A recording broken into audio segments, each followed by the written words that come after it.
Hello and welcome to our video tutorial series. In this tutorial, we will show you how to enable or disable HTTP2. Activating HTTP2 for your IP address is actually very simple. Log in to your panel. Click on IP addresses on the sidebar, and navigate to your IP address group.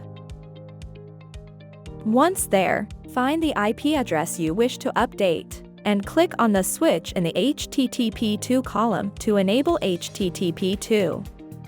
Click on the Enable button, and HTTP2 is now enabled for your IP address.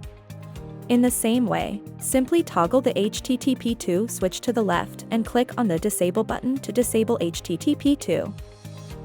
Now, wasn't that simple? We hope you enjoyed this video tutorial.